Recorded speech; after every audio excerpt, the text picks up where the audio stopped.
Hello, everybody. I'm Brian Levine. Welcome to the Gould Standard, a regular arts podcast brought to you by the Glenn Gould Foundation. We bring you conversations with remarkable people from across the world of the arts. If music, books, theater and dance, visual arts, poetry, and film are essential nutrients in your spiritual diet, you've come to the right place. Be sure to press like, share, and subscribe. And if you're listening to us on Apple Podcasts, please give us your comments, post your questions, and be part of our community of friends and supporters. And to get more stimulating words, images, and sounds, pay a visit to our website, www.glenngould.ca. When you're there, you'll notice that we are a Canadian registered charity, and we'd be extremely grateful if you would consider making a donation to help us continue our work. Now, our guest today is what used to be known as a man of parts, great accomplishments and gifts in a great many areas. John Ralston Saul certainly is that, and in fact, if I try to enumerate all of his achievements, we may not have time for our conversation. He is an intellectual whose nonfiction writings stride effortlessly between philosophy, political science, history, political economy, multicultural studies, human rights, and Canadian studies. He is the author of 6 acclaimed novels. He served 2 terms as the president of PEN International, advocating for the freedom of expression of writers and journalists increasingly under threat around the world.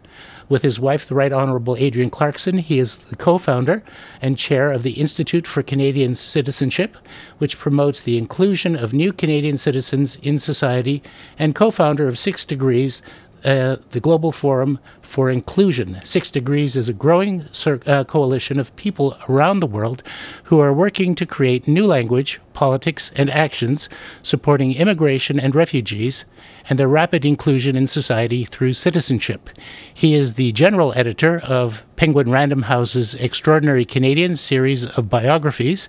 In his nonfiction writing, he achieved international acclaim with a trilogy of books, Voltaire's Bastards, The Doubter's Companion, and the book version of his 1995 Massey Lectures, The Unconscious Civilization. Since then, he's in them, he gives a richly nuanced and historically informed critique of alarming trends in contemporary society, particularly the rise of corporatism as a challenger to the power and legitimacy of representative democracy, giving rise to a world in which the individual as citizen, and the common good, and human rights are subordinated to the rule of let me retake that. Giving rise to a world in which the individual as citizen, the common good, and human rights are subordinated to rule based on negotiation among interest groups. This was followed by On Equilibrium, 6 Qualities of the New Humanism, and in other books, A Fair Country, Reflections of a Siamese Twin, and The Comeback, he has turned his gaze closer to home with a penetrating analysis of the particular social, cultural, and political forces that have shaped the Canadian Federation, and refreshingly, the crucial role that Indigenous people, their culture, spirituality, and thought have played in the making of this unprecedented cosmopolity we call Canada, with surprising lessons for other countries as well. His works have been translated into 28 languages in 37 countries, and I might say that, like many of our other recent guests, John was previously a juror for the Glenn Gould Prize. John, welcome, and thank you so much for joining us. Thanks, Brian. It's great to be here. And if I could just say right off the top that, one of the things that isn't said often enough about Glenn Gould, people just think of the magic of the hands and the emotion and the music. But, I've always considered him to be one of the members of what's called the Toronto School of Communications, which is one of the most important modern schools of philosophy, which is why they don't teach it in philosophy, because they only want to teach Greeks, Romans, and Europeans. But he's part of that school, which invented the new way in which people would relate to each other before the machines were invented. Remember Marshall McLuhan, Harold Innis, Glenn Gould, they invented, and others, they invented what we're now struggling with. and wrote about it brilliantly before it existed. And Glenn Gould was right at the core of that. When you go back and look at even his writing of his Northern piece is very much in the soul of what Harold Innis wrote about. Well, I couldn't agree more. And in a way, the impacts of technology, which he was fascinated by and in some ways had a more optimistic view of than some of his contemporaries, like, for example, McLuhan, leads us to a degree into our main subject today. And I'd like to actually segue into that because this is an arts podcast. And today I'd like to talk about the relationship with between the arts and democracy, and particularly the role that the arts might play in a period marked by democracy under threat, which I happen to believe we're living through today. So maybe a good starting point, John, would be to come up with some sort of a working idea of what we mean by democracy. And if you don't mind my sort of kicking off with a suggestion, because there are many different shapes and flavors of democracy through history, and but functional democracy in a modern context, perhaps we could say, is a form of social, political organization and an underlying framework of ideas in which laws, public policies, and social standards are responsible to the will, needs, and material interests of an informed, inclusive citizenry based on a notion of the common good and not on individuals or on special interest groups. Does that seem... That's not bad. Yeah. It's really not bad. I mean, I think it captures...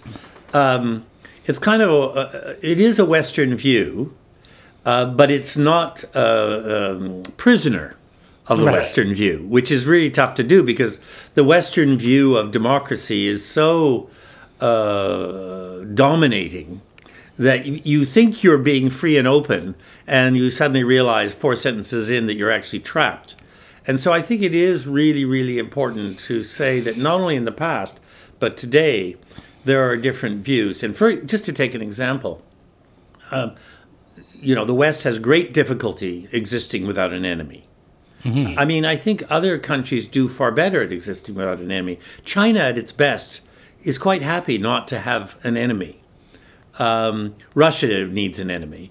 The United States needs an enemy. England and France and Europe, they need enemies. With Europe, they're trying to form a new approach, which is multi-layered democracy, which doesn't need an enemy.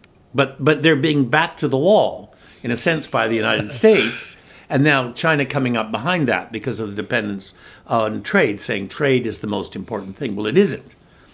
Humans are the most important thing. So all I wanted to say was that this approach, which immediately says, oh, we lost that enemy, we have a new one, China, and there are good reasons for saying that. But what it does is it completely reduces the Chinese to a papier-mâché thing. And it allows the appalling leadership in China to get away, literally, with murder, because you're not giving them credit and therefore responsibility for the richness and complexity of their own history. And there's no question that that Chinese history and politics is, in its own way, filled with great writing and culture, which were about responsibility to the other, no matter who was in power. And, then I'll stop, but Confucianism, so I want to take you right away out of the West. We're completely out of the West. Confucianism is like so many things, like the New Testament. The Confucianism is defined in 2 completely different ways. The dominant way is the way that the second-rate emperors and mandarins defined it, and the Communist Party today, which are exactly the same as the second-rate mandarins and emperors, which is that Confucianism is all about obedience, and it's all about smoothness, the smooth surface of the waters, which, of course, when you think about it, completely denies the centrality of culture. Right. You can't have culture if the religion is smoothness, right? But now, if you go back and, first of all, read the people who read the Chinese, and are not interested in the power view of Confucius. But there are also now a number of fabulous translations which are not at all based on the old conformist view of Confucius. They're actually based on what Confucius really said. So, when he said in most English translation, he always refers to the good people, the thinkers, the people who believe in doing the right thing as gentlemen. Well, that was an English version of what Confucius meant. He wasn't talking about gentlemen. It was the English who were talking about gentlemen, because English democracy was dominated by about 15 to 20% of the population who were gentlemen, right? So Absolutely. they just, that is not at all what he was talking about. He was talking about people who had responsibility and felt that responsibility towards the whole. And if you didn't fulfill the responsibility, you were not a mandarin, you were not a good person, you were not serving properly. So I just say that to say that we can break apart the Western idea we invented democracy in 2 seconds flat and avoid the embarrassment of when I was in my 20s, being on my first big trip to China for a month, seeing all the writers and things. And I kept on asking everybody, because I loved Andre Malraux, and his great novel about China, La Condition Humaine, Man's Fate, I think.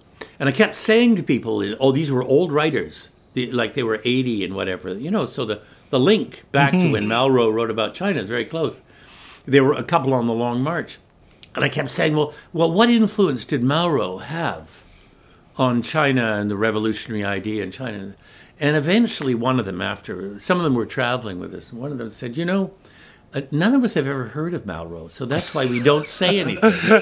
And you talk as if you invented the novel and taught us how to do it. You do realize that we've been doing novels since you were in mud in the caves, right? You do understand that. And I realized that with my PhD and my smartness, that I was just a crummy little Westerner who had no understanding of what I was dealing with. So we all laughed and started over again. Right. Well, and that's a long introduction. but it's a good point, which is, and it gets back to my remark that there are as many different styles and flavors of democracy as there are people to have implementation of it. So, throughout Latin America, there may be one kind of struggle for democracy, and in fact, many different ones, because many different countries, many different local and indigenous influences and historical factors. Africa, same thing. And all of them are going to be responsive to, things that are distinctively of their societies and cultures. But that having been said, one thing that I would like to sort of set aside when I talk about democracy is, functional versus formal, because, there is, I think, a growing tendency to think of democracy as beginning and ending at the ballot box. Once you've cast a vote, then you turn the ship of state over to the experts, and you're merely a passive passenger on it, going where they choose to take you in their, highly educated and expert discretion. And I think that is an unhelpful view of democracy, one that tends to reinforce passivity and also make people go back to sleep between election times. And so regardless of where and in which particular manifestation we see democracy, I think that what I have in mind to talk about is a much more active and engaged form of the word. Well, I mean, the first and the most important thing that needs to be said is a variation of what you've just said, which is that voting is essential, because if you don't vote, that piece of the puzzle is gone, and it's a central piece of the puzzle. But voting is, and this is something I've written and said, but there are things you have to repeat every time you speak throughout your entire life. Voting is nothing more than the punctuation of democracy. So if you bring back a minority government, that's like a question mark. If you give a massive majority, that's an exclamation mark. If it's just sort of an average kind of majority, well, that's a period. But those details of grammar only have meaning if the before and the after are completely filled out. And it's true that if you're a writer or a pianist or a playwright, or if you're a carpenter or an airline pilot, you have a full-time job. Right. And it is true that you have, so to speak, hired, not in the money sense, people to do a lot of the real work, both the civil services and the elected. You and the judges. You've hired them to do the day-to-day work for you. But if you do not engage as a citizen, if you do not speak up, if you are not part of the process in some way, then it will not work. And so what we've witnessed over the last half century is a gradual retreat back into the early days of democracy, when there was a lot of gerrymandering in the United States, there was a lot of classism, as in Britain, there was a lot of elitism, as in professional elites who ran everything, and there was a lot of money right at the core of power, as in the 18th century, the salt taxes in France. And so that the non-engagement of the citizens, increasingly since the arrival of globalization, has brought it down to the level of voting or not. And at the worst, we weren't even voting in any significant numbers. And now people are building back up the voting, and there is more and more talk again about engagement, but it's not happening yet. And the fight after COVID is going to be all about engagement, because the people who had the power from the 1970s increasingly on are doing everything they can to delay any form of change during COVID, so that we can get to the exit and cheer because the vaccinations have happened, and cheer and no changes will have been made. Right. And 5 years from now, we'll look back and realize that just as in 2008, the financial crisis, with COVID, we blew it. And now we're in an even more dangerous position, because the same groups, the same people, the same corporatism is in place. And all we're doing is voting and going to sleep. Right. And that's the big risk today.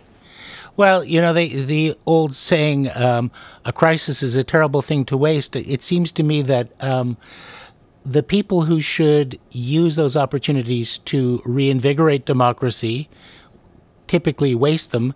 The people who are perhaps on the other side of the ledger, those who are the promoters of corporatism, rarely do. So, as a for instance, we had the famous, end of history moment that Francis Fukuyama proclaimed, fall of communism. What did that do? Did it lead to everyone saying, we feel so great about democracy, like, the Athenians victorious, showing the triumph of a free people? Or was it used as an excuse to promote a kind of corporatist view of the world that steadily advanced until the financial crisis? And when that happened, it led to a further consolidation of corporatism. Yeah, so I mean, just, conversations like this are fun because it forces you to remember when you yourself got it right or wrong. When I guess it was Fukuyama who said the end of history, right? Yeah. And when he said it, I almost immediately started writing that he should resign as a professor and give in his protection as a tenured professor, because what he had done was the most profound betrayal of any form of intellectualism and intelligence. And it was the stupidest, to put it bluntly, it was the stupidest thing I'd ever heard somebody who was supposed to be smart say. And of course, what in reality happened was, with people like that, as he realized what an idiotic remark this had been, he gradually slipped his way around to another position without ever admitting that he's been wrong. Right.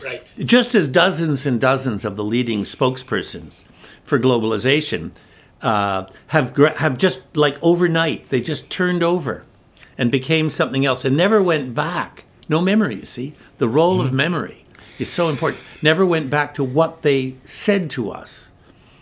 about how positive globalism was going to be for democracy. And Right. Well, expertise means never having to say you're sorry, I guess.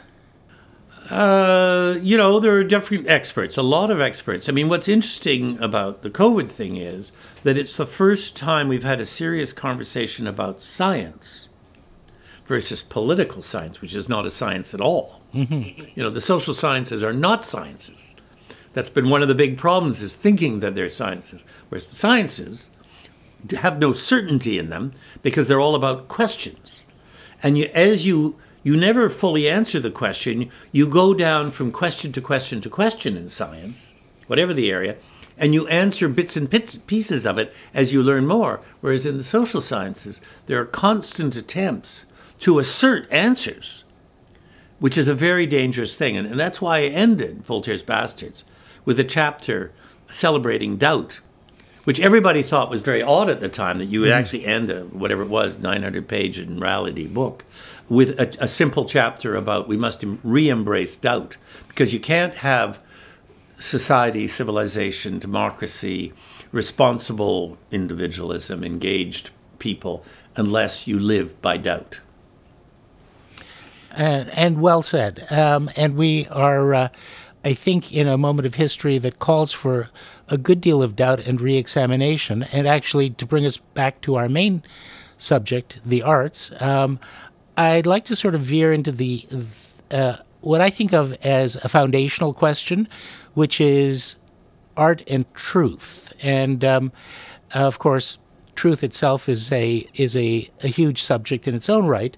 But you know, the Canadian writer and humorist W.O. Mitchell used to speak to school groups, and he would introduce himself as a man who lies for a living. At the same time, he was a very funny man. He was very funny and very perceptive.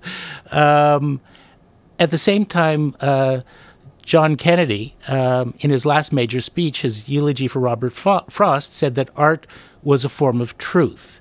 Now, this is obviously a subject that goes way back to the Greeks. You know, Plato in the Republic describes, you know, the cave and all the deceptive images projected against it. Aristotle describes the arts as a representation of reality. But I think that if the arts are going to have value in the context of democracy, their truth value is obviously something we need to take a look at. Yeah, I mean, you see, I get very worried just by the word truth. I mean, I think, you know, if you think that the democracy has to be built on doubt, then you can't put truth at the core of it. And of course, nor can you put truth at the core of art. And in fact, so I'll say this because I'll probably repeat it, but you know, in the 1920s, when Penn, which I was international president of, but the first international president was the novelist Galsworthy, John Galsworthy, Forsyth Saga, etc. And Galsworthy, with others, H.G. Wells, etc., had to put together a charter for what was the nature of the right of art if you're a writer. And it still exists. I basically thought about it every day for 6 years, because it was such a tool for every crisis that we faced every day, multiple crises. And it basically comes down to two ideas. One is a belief in untrammeled, complete freedom of expression with no limitations. One. And then sitting over there, not a parallel, just an observation, which is no writer can engage in encouraging hatred. So those are the two ideas. And if you actually think about art through literature, but plays, I mean, almost all art, great art never promotes hatred. That's propaganda. Mm-hmm. And the moment somebody who is an artist, like, say, Celine, moves from when they were a genius into being a rabid anti-Semite, as he goes nuts and whatever, you realize he's moving from being an artist to being a propagandist, because he's promoting art, promoting hatred. Right. And that very simple idea tells you everything about democracy, because it's founded on relationships between people. It's founded on something which art is founded on, which is based on, which is a balance between the individual, however you define it, not just the various Western ways, the individual and the group. You can't simply have a domination of the individual. You have to have some kind of terrible, unresolvable equilibrium that always is changing between individuals and their responsibilities and rights, and the groups and their responsibilities and rights. And I don't mean interest groups. I mean, language groups, belief groups. You can go down this long list of what groups stand for. And that struggle is the thing that was lost in the West to a great extent in the obsession with individual rights, which were very, very important and are very, very important. But it was that obsession in the late 19th century which opened the door to corporatism. Mm-hmm. Because people like, I've forgotten which pope, now it brought out a very, very important encyclical, late 19th, early 20th century, and it's terrible, trying to get the Catholic Church back into the game by suggesting a kind of group-based form of running society. And it wasn't bad. About half of it is really very good. But it was based on obedience, essentially, unions, but obedience. And it's that people like Mussolini picked up, and that the corporations picked up, and of course eventually the interest groups after the Second World War. And, so you have to balance these two. And the most interesting group in Canada, who today still put together very consciously individual rights with group rights and the role of culture and art, are the Indigenous peoples. They never lost it. They never lost that balance between the three things: the role of art, the role of the individual, the role of the group. Mm-hmm. And we in, say, Toronto or London or Paris or Rome have lost that almost entirely. And in, Chicago, it's been lost, that balance. And that makes democracy not work and art decorative. Right. And that actually leads, I think, rather nicely into the next area that I wanted to touch on, which is the question of whether all art is political. And by that, I'm not talking about, specifically polemical art of the, let's say, Bertolt Brecht variety. But I'd like to suggest that at a certain fundamental level, all art is political, because if you start as your point of departure that, everyone is of equal value, in order to be a citizen, some equality and recognition of other members of the polity is needed. And art evokes experience, emotion, compassion, and recognition that is fundamentally human. And the fact that it also allows people to empathize with others who are completely unlike them, the characters in a novel. I mean, bourgeois Victorians could weep at the death of Little Nell in the old curiosity shop, and that is a recognition of a common humanity that can be foundational in a democratic society. Well, I mean, great art is a whole bunch of things.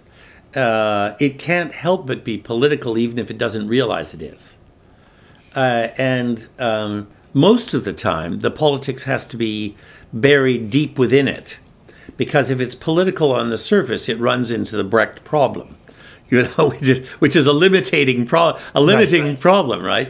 But so, I mean, if you do go back to Athens, here you got a society with slaves, a much less evil version of slavery than that of Brazil and the United States. But the citizens are given, who are mainly farmers, are given paid time off because they don't have much money. They are paid to come to Athens to go to the big political meetings, but to go to the theater. Because the theater, which is great art, we're still looking at the plays that have survived, and they're very funny, they're very serious, and so on. The theater was the place in which people most, in a most complex way, were able to think about themselves, truth, society, obligation, engagement, the group versus the individual, why they belonged, what it meant to, so standing up in the agora or in whatever form of gathering was fundamentally a much less fundamental thing than going to a play and then talking and thinking about the play and talking about the play. That formed completely how you were going to deal with everything else. So that you had this, which was the plays are all about doubt in its most profound sense, politics in its most profound sense. But then the art then bleeds into everything else. So you have all the formalities, which every society needs to have, where art has to be at the center of the formalities of the society and the democracy and the religion, everything. But you also have it, for example, we've tried to recreate it and failed totally because of money. You also have the role of art in sports, the role of sports in society, which of course the Athenians understood completely. And we understand now less than we did 50 years ago because of the commercialization. Right. So that the introduction of culture, quotes unquote, into the Olympics is really window dressing. I mean, good people come and they're paid some money, and that's always good for artists, right? Always good. But it's not what was meant by art at the Olympics in the time of Athens. It was an integrated part, as it was into military, as it was into everything that society did. So that the most damning and dangerous part of what we're struggling with today is that although there are probably more artists per capita than there have ever been, good, medium, and bad, whatever that is, and we don't know which is which yet, right? Right. That's found out later on. Yeah, time will tell. Time will tell. Sometimes we got it right, sometimes we got it completely wrong. But we have allowed art to be marginalized from the reality of politics and citizenship and the great ethical debates of the citizenry, and completely from sports, from business, largely from the civil services, completely from government and politics. It's all been marginalized. So what's left is a kind of struggle on the margins, and good people try to draw it in, but are constantly shoved back. So that the heart of the arts, when you look at how society functions, is largely about entertaining the middle class on the weekend. Anticipates a point I wanted to get to, but just on the main point, I think that the political aspect of art has been, a rather sophistical way, been undermined by a kind of a distortion of a 19th century view that art ennobled people. And then, of course, the counter-argument is, well, the Nazis listened to Beethoven, and, Stalin didn't quite get around to purging Shostakovich. Those were very bad people, and it was a very bad society. So where was the ennobling power of art there? And of course, I think that the level at which we're discussing it is quite different. You can't actually expect a one-to-one correspondence between the existence of art and the specific actions of political leaders. And it doesn't diminish the value of art in a social and political context. At the same time, the fact that the kinds of experiences that art engenders are ones without exchange value because they're purely human. I mean, you pay to buy a ticket to a concert or a film, but what you experience in there, in experiencing that art, is not something that you can, say sells for $1.98. It's, a reflection of what it is to be human, and human beings don't have, at least since the abolition of slavery, a market value. And theoretically, one of the reasons I decided not to become a lawyer was reading an economic analysis of the law, where they actually decided that, if someone was killed in a mine accident, you could determine their value by their lifetime earnings, and that was such a repugnant concept that I said, no lawyer for me. But the point is, looking at things too literally and superficially can lead to a kind of a misleading position in terms of art's value. And I do think that the shared experience of art is valuable in building community, in empathy, the recognition of others as your peers and equals, even if their position in life and in society is vastly different.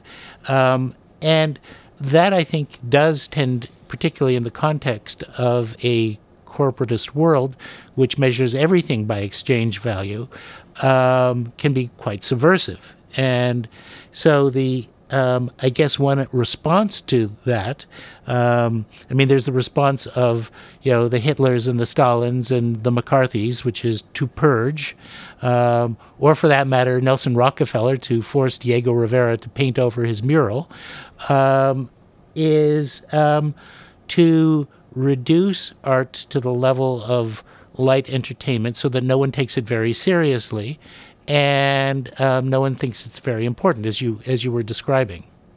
Yeah, well, let me comment that in a couple of ways. First of all, I think that art just moves, and it moves, and it moves, and it moves, and that's what the rational schools have never been able to accept, because the rational schools are so tied to conscious debate, which is a very valuable element, but is only one element in a civilization. And of course, a rationally dominated society can't have art at the core of it, because art is all about intuition and imagination and has ethics in it and so on.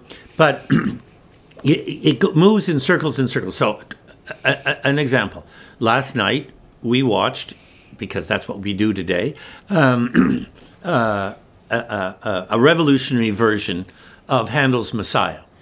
So there you've got, it's basically Old Testament. It's basically British German. It's been done millions of times, always around Christmas, when it belongs in Easter, right. Sort of thing. It's really peculiar, and it has great music in it.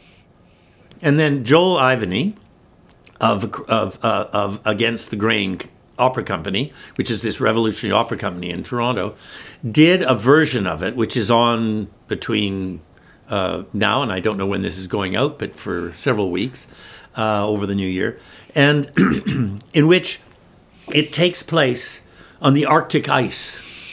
It takes place in the mountains in the north. It takes place on the Pacific. It's outdoors, most of it. And the singers are outdoors in all these astonishing places. And they're singing in Inuktitut and in Dene and in French. And they're singing in all these languages which are so important for Canada, these Indigenous languages, not just English and French, but all these Indigenous languages.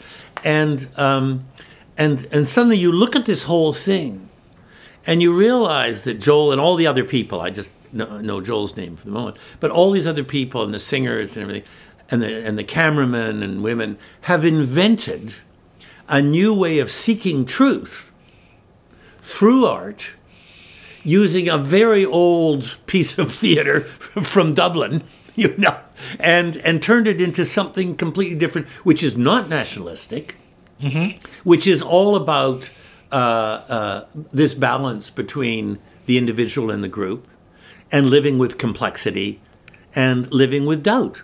And it's suddenly a boom, a production masterpiece, if you like. So the second thing I wanted to say was that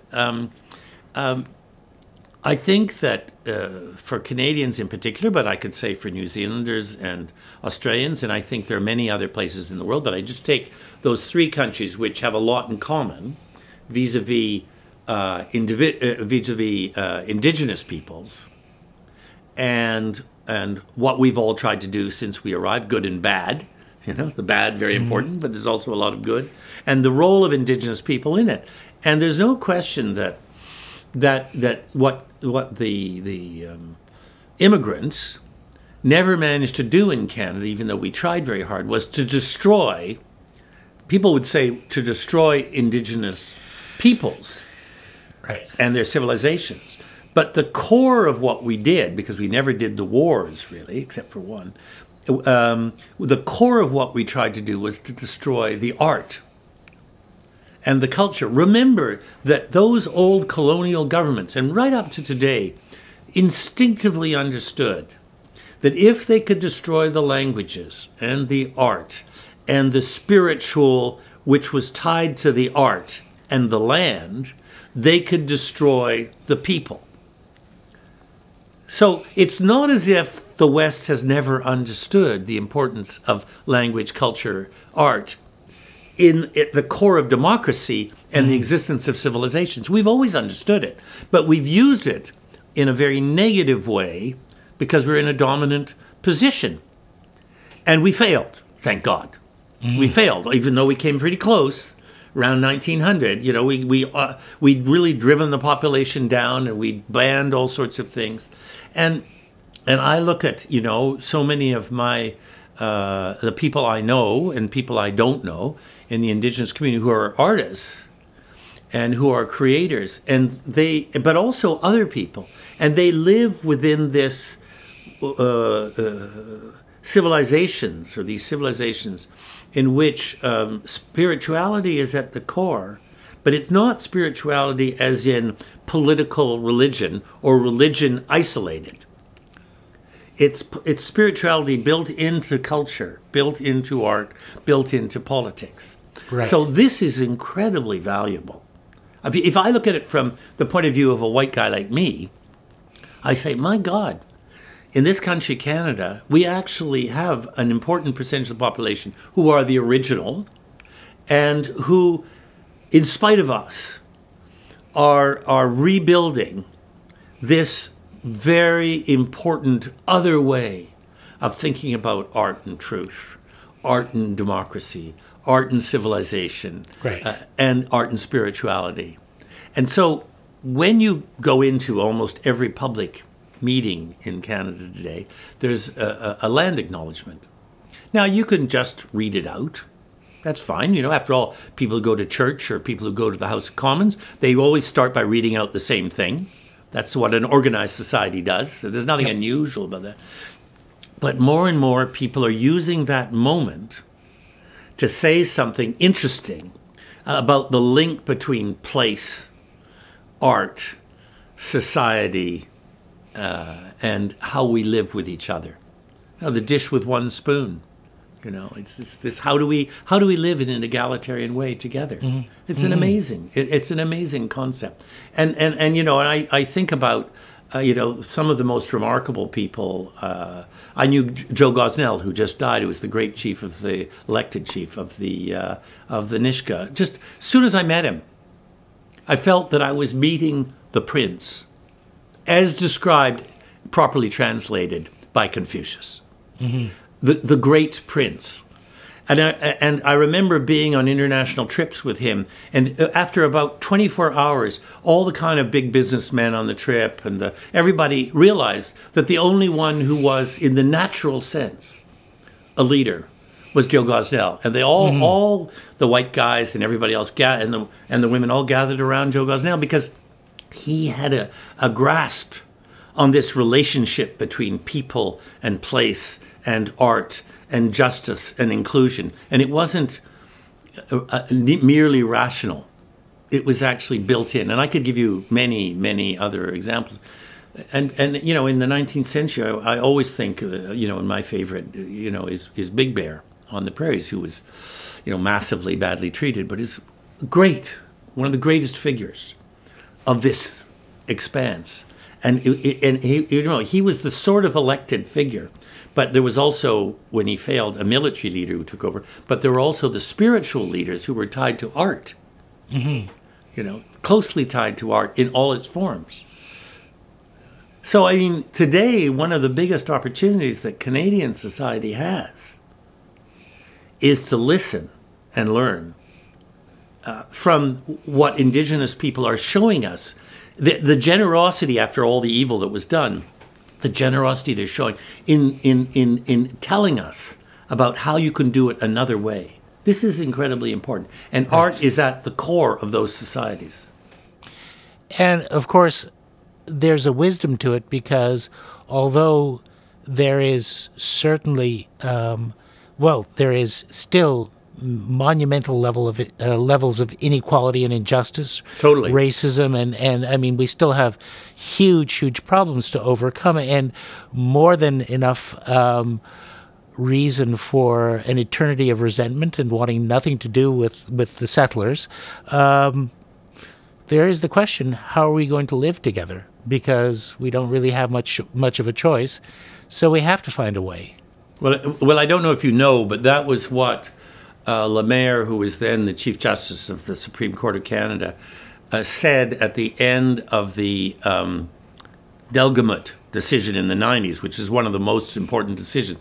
I mean, the misrepresentation of what has happened in Canada in the last 40 years is so vast, I don't even know where to begin. So it's not the fault of the citizens, it's the fault of the leadership. The Delgamut decision was one of the most revolutionary decisions made by a European-style Supreme Court, in which it basically said, we're not going to follow European-style law, we're going to follow a mixture of European and Indigenous style law. And he ended by saying, we're going to have to live with this. But I just brought this because I knew that, I didn't know you would actually say it, but you actually said it. So this is from the introduction to the Royal Commission on Indigenous Aboriginal Affairs, co-chaired by the great George Erasmus, who is still very much with us. And it begins by saying, and this is really fascinating, it begins by saying, and you can see immediately how art and doubt fits into it. Canada is a test case for a grand notion. So when you keep going, everybody thinks he said nation, right? Right. You only realize something. He didn't say nation. He said notion. Right. Notion. Yeah. Canada is a test case for a grand notion. The notion, that's where you get it, that dissimilar peoples can share lands, resources, power, and dreams while respecting and sustaining their differences. The story of Canada is a story of many such peoples trying and failing and trying again to live together in peace and harmony. It's an astonishing, that is a political paragraph based in culture, based in civilization. And it changes radically the European-American idea of what a democracy is. Right. The entire assimilationist project, the melting pot, what is it to be a true Swede, to pick one, and I think that this acceptance and embrace of complexity, which is not easy. I mean, it's something we in this country struggle with all the time, and there are steps forward and steps back, laws about what you can wear, for example, in one province, and so, but no one, I think, who is serious has seriously questioned that the direction is an exciting and rich, fertile one that is kind of as you say, a unique test tube for the world. If the world could be persuaded to actually pay attention to it, it might actually be quite illuminating. At the same time, getting us back to culture, the the other reality is that we in Canada are bombarded by a monolithic cultural machine that, heads our way from the south. And, certainly most people who experience culture in the widespread sense are largely experiencing an American cultural vision. It seems as though these things, we certainly haven't been completely assimilated, but it's an element of what we live with in trying to hold on to our identity, such as it is, variegated and mixed as it is, every single day. There is a sort of an imperial project based on, how the most money can be made, and we are certainly right in the line of sight of that onslaught. Well, let me say something positive and something negative about that. The positive is that, the United States, in contradiction to its official documents, the Constitution, et cetera, has created many astonishing elements of art and culture. Some of them are not first rate, but some of them are popular music. It is the great center, and that, I'm not putting that down. I'm putting it up. That is true grassroots. Yeah.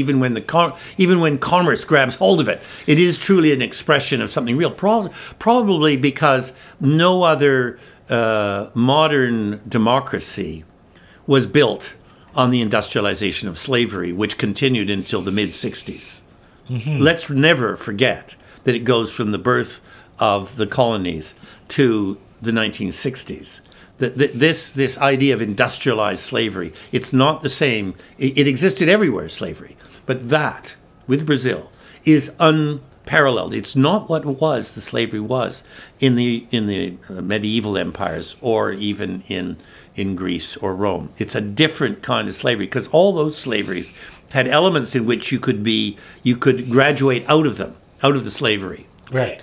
The industrialization of it, the link to the Industrial Revolution, and the importance it had for the British and French empires, because the people who made the money out of American and Latin Americans' slavery were, in fact, the European empires. The North Americans and the South Americans were just the horrible journeymen for the British and French empires and the others, because they made the real money in places like Bristol and Birmingham and so on. Liverpool, all that stuff. The cotton industry in England, was entirely built on American slavery. They made the money, and the ships were French and British. They weren't American, right? Largely French and British. But out of all of that has come an amazing grassroots culture. And that's one of the most exciting things. And that, in a way, not Hollywood, that, in a way, is what has fascinated the world. Not what most Americans think has fascinated the world. But the other positive is that really the New Deal was a moment when you saw a number of incredibly positive facets of what was possible in the United States. And the way in which FDR allowed, and I meant he had to prevent the elites from getting in the way, allowed culture to get through and to play an incredibly important role at every level. In the work camps, in the fields. He literally was part of allowing, he didn't do it, an explosion in culture, which the United States had never experienced at all levels. And in a sense, the best in American art is still living off the New Deal in many ways. But of course, it's been shut down in terms of its access to the whole of the society, and is never really talked about that way. It's talked about as left wing now. Right. Whereas right. So that, in fact, as radical, what was mainstream political thought and social construct up until the 1960s is now radical, apparently. Well, it's the victory of a certain ideology and Yes. and basically the defeat of public education by private education and by the elites who go to the private schools. And so, but the negative in it is that increasingly, as the United States became a bigger and bigger empire, and it still is, even though it's been defeated on most sensible fronts, it still has half the military budget of the world. It has control of communications through a series of monopolies and so on. That it has increasingly, as with the French and British empires, used culture as a tool of the empire. I mean, I'll give you a tiny example. Just look at any film made in the United States and count how many seconds go by before you see an American flag. You can't make a film in the United States without putting the flag in right away, usually within the 30 seconds, to reassure people that no matter how critical it is of whatever, it's okay. Right. It's okay. But this sort of idea of culture as a propagandist tool, but leave it alone to do whatever it wants to do, so that some of it is of great value, but it's still speaking for the empire in a certain way. And so that's something which is incredibly difficult for a country like Canada, because we have this, it's actually a 9,000 kilometer border, if you include Alaska, unprecedented, and our only border. How do we deal with that? And that's another reason that one of the great truths about the Indigenous role in this country, they always used to say that we were saved from the United States by our Francophone element, which was true to some extent. Right. But even more profoundly important, and I'm not talking about saving us as a nation state in the 19th century sense, but even more profound for our ability to have single-tier health care, for our ability to try to be nonviolent, for our ability to live with complexity. That comes out of the Indigenous peoples. And we are the supplicants. We're not the leaders. We're the supplicants in all of this. And we have to understand that even if they're still only under 5% of the population, they have more to offer us in the broadest sense than we have to offer them. Sure, we have to offer certain things which they're part of, which have to do with, Western science and so on, which they're part of. But they have something to offer which is profoundly about civilization and art and about a different approach. And we have to listen very, very carefully to what they're saying. And we have to learn, because that is going to decide not about our difference with the United States, but our ability to exist as a different kind of place based on complexity. Right. And I think it requires us to approach our evolving culture, collective culture, if you will, with a certain openness to subtlety. It's actually very interesting that one of the other countries that is the most absorbed by Canadian Indigenous culture is Japan, itself a civilization in which subtlety and delicacy of nuance is very highly valued. And I think that is probably not coincidental. There's a real fascination, for example, in Japan with Inuit art. Yeah, and Germany has a fascinating relation. Some of it is romantic in 19th century, but some of it also ties into what Wagner at his best, not at his worst, at his best, was trying to get at, Yeah. That there's something else there, which is not simply about, quote unquote, modernism, which leads you, it's often said about Germany, and the great German historians have written wonderful books about how they missed turning the corner because they did modernism without democracy from 1848 on, or 1849 on. And that led, without the democracy part of it, that led inevitably to authoritarianism and so on. And now they've gone back to 1848 since the Second World War, and to some extent are trying to do it again in a very interesting and different way. And I notice whenever I'm there that as soon as friends of mine, I'm often there with them, Indigenous writers, creators speak up, the Germans are really listening. They're really listening because they feel there's something there The French and the English don't get it. They just have great Right. difficulty getting it. The Italians, I don't really know where this. The Spanish probably might, because they have a more complex relationship, which ends up with great loss, right? So they know that it's more complicated out there.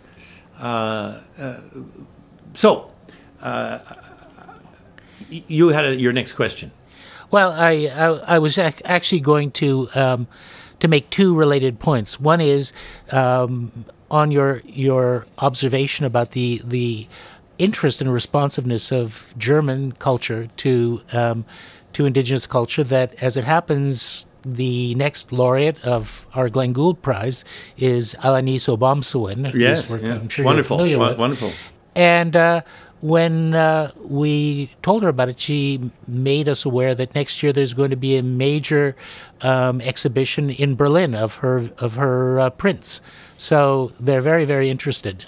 The other thing is, just to clarify my own point, which about American culture, is obviously, it's a very, very deep and rich culture, going back to, the transcendentalists in the 19th century. And I mean, the entire world is richer because of, Thoreau and Melville and Mark Twain and the invention of and contributions to cinema and the playwrights and so on. And so I really was referring to the kind of fire hose of content. I think that's a good use for the word. It's pretty content. good. Pretty good. Right, which is really mostly designed just to make money and get people to zone out for a certain length of time, and that includes all of the reality TV and a lot more. So I just wanted to make it clear that it wasn't a broad brush anti-American diatribe. No, and even that commercial stuff, not maybe the reality TV, but even that plays a much more important, much more influential role than we could imagine, because it captures something, which it then turns into a broad commercial brushstroke. Right. And so it's very, very it's very powerful, and it is the way empires work. I mean, if you look at the British Empire, it used that kind of stuff internationally. It used the high stuff in order to make people in the colonies feel lesser, and that's what the French did very much more of that than the British, but the British did that as well. But they always had the popular stuff. Yes. I mean, I'll give you an example. Years ago, I used to spend a lot of time in Southeast Asia, and I remember walking with a friend of mine, a journalist, in the 80s, through big 19th century park in the center of Bangkok. And it's sort of, it's a place where poor people would go mainly and things now. And then suddenly we saw in the middle of it this early 20th century building that turned out to be a former, what's his name, the man who built all the libraries. Carnegie? A Carnegie Library. Oh, wow. So you see, this is the 19th century concept of doing good. Thailand wasn't really a colony, but it was surrounded by colonies. One of its strengths was it never was a colony, but it had a Carnegie Library right in the middle. And they'd taken out most of the books, and in the center it had fish tanks, so people could go in and look at fish. But they had all these books around the walls, and all these books were from the 20s and 30s, hardbacks. Huh. So, and nobody goes in there, right? Nobody who reads English goes in there. I mean, nobody really, English is spoken by a very small percentage in Thailand, and they wouldn't be walking in that park. So, and wouldn't have been there for decades, right? And so my friend and I said, oh my God, look at these hardbacks. And it was all the great publishers in England and the United States. Mm-hmm. We said, oh my God, look at these hardbacks from, I don't know, you think of the names. And he said, there's got to be in here maybe a first edition of a Hemingway or a first edition of a whatever. And I mean, and there'll be some wonderful books in here. Look at this. We looked at every book in this bloody library, probably like 1,000 books or something. And they were all by authors I've never heard of, and they were all crap. Oh, dear. So that was the British Empire equivalent of mass market television today. Right. You sent that stuff out. It's third-rate novels and third-rate whatevers. So this has always existed as a tool of empires. So that's art as propaganda, not art. Right, and a very good point too, because the most commercial expressions of art and culture, have their roots in something very real and authentic. So, they come from something. Appalachian folk songs, what we call bluegrass, comes from, dispossessed people in Scotland, Ireland, and England who were transported or, ended up as poor farmers. It merges with African culture. We get, the blues and rhythm and blues, and then rock and roll, and then the commercial recording industry as it exists today. Yeah. So, So I think that that this role of culture and this role of art and creativity is so complex, because on top of which, as we said earlier, we don't even know what we're going to walk into this library and say, who the hell are all these people? Right. And you start looking at it, you say, it's garbage. And you say, well, at the time they sort of knew but didn't know, and many people believed it would go somewhere. So somebody like Fukuyama, is garbage. Right. He'll be in that library equivalent as a sort of joke. Right. We know that now. There's no way back for him. Right. And some of the people who were thought to be wonderful by a very small group of people will turn out to be of enormous importance. Yeah, exactly. And Waiting for Godot creeps towards universalism, but it is probably the greatest play of the 20th century in English, if that's what it's in. Right. But it had to creep because it was in a new language that wasn't English. Who knows, right? Who knows what it is? Yes. And because it was written in original versions in English and French, that freed it from the prison of a single language into this other world that Beckett was able to inhabit. Yeah, absolutely. And we only understand a quarter of what that play is about. I've seen it in garages. I've seen it in grand theaters. I've seen it on the streets. I will always see it because it is perhaps the great theatrical masterpiece of 100 years, Exactly. And history is a great tool because it performs a great sorting function, as you've said, that sifts out a lot of the dross.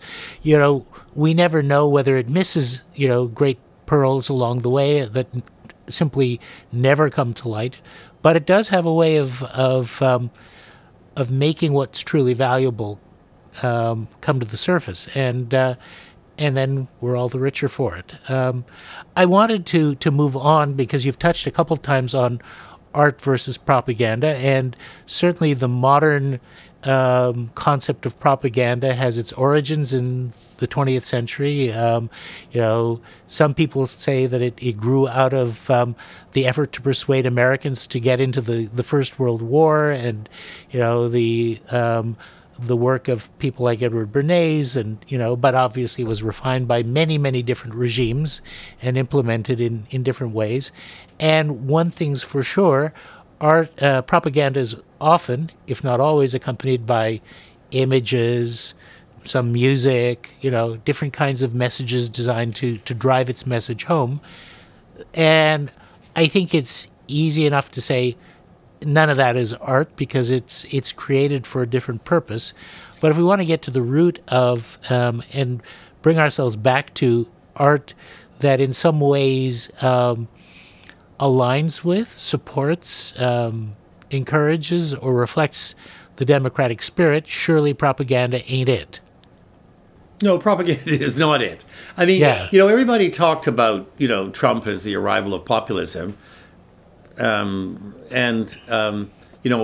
Just to be, selfish, I was writing about the return of populism in the early 90s, and others were too. That you could see it coming back as as one of the outcomes of the failure of democracy, and the marginalization of art and culture from society, and the power of corporatism rising and rising. So you were going to get populism automatically, and so when I did the Massey lectures, and it was the Unconscious Civilization in '95. It had and I say this because it's a personal experience. It's not your author interview. It had an amazing impact and sat around the world at #1 and all these commercial things. Why? Because I made this argument about the victory of corporatism after the Second World War and how Mussolini was really the biggest victor, with a V, victor of the Second World War, because his theory, backed by many philosophers, including Durkheim, for example, about corporatism, was put in place in Italy very badly and dishonestly in the 20s, from the 20s on, picked up in an even more dishonest way by Hitler. So you know, so the idea of populism attached to corporatism is a very standard approach. And you know, I always thought one of the great early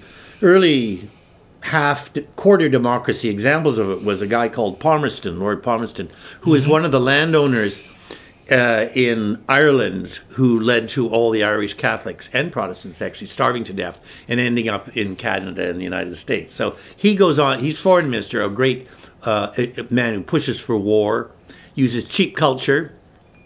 I'm trying to think of there's a very famous song which comes out of that period now, which was sung by everybody. It'll come to me in a sec, maybe. Right. And one of his elections, he became prime minister. One of his elections that he led, either as prime minister or senior member, he lived across the road from Green Park, in a house which is still there. It's now a company or something. And Green Park is one of the parks right in the center of London, near Buckingham Palace, and they put in a fence. The fence was this high. It was like a little thing like that, you know, just to say this is the edge of the park. It was actually, you were still in the 18th century. It wasn't actually to keep people out. But Trump learned exactly all this stuff. He did a whole national campaign on the fact that the elites, I mean, my God, this is Lord Palmerston. Right. The man who destroyed all the Irish Catholics, right? And made all the wars, you know, the Crimea War and everything.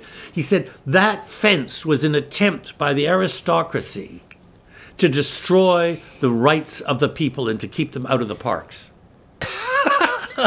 Hey, he won the election. Well, it was a big part of winning the election. Right. So, I mean, this is not new, this kind of stuff. I think that there are many, many sources for propaganda today.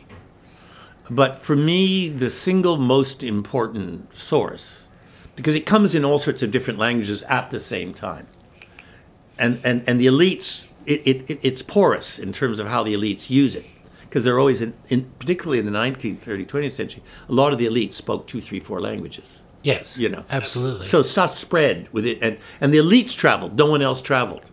So they went to Paris, they went to Germany, they went to London.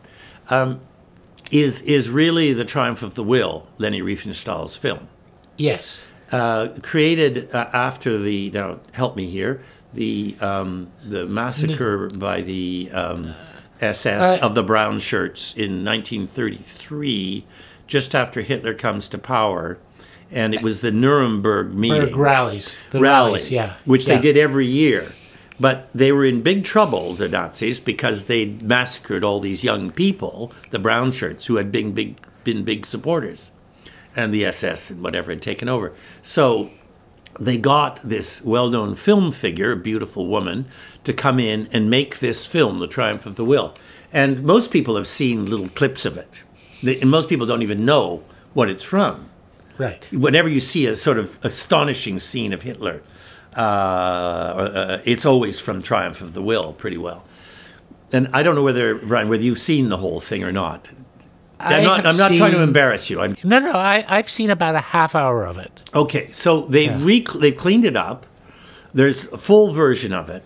You just have to sit down and watch it from beginning to end. And you suddenly realize that every Coca-Cola ad you've ever seen, every political propaganda stuff you've ever seen, in the United States, in Canada, in Britain, in France, in Italy, everything that's propaganda. How do you make someone look like a hero? The role of sports. She did a second film on the Olympics. Right, Olympia. Which ties together, right? with it. But all of that, how to do it in the post-war period, everywhere in the world, but particularly in the West, all comes out of the triumph of the will.